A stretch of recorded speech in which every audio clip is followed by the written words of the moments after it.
Okay, so this person is asking, is there a way to plot the individual scales of a session? No, there's not, but we do have underneath the client status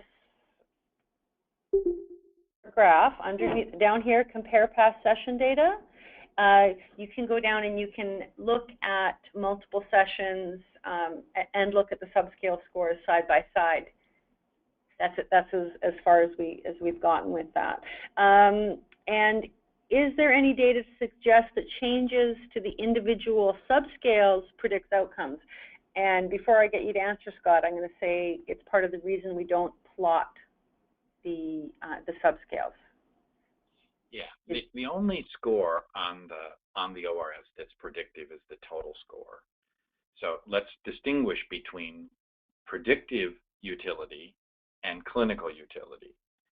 When we're plotting the client score and trying to ask, are they progressing like people who eventually end successfully, then you have to use the total score.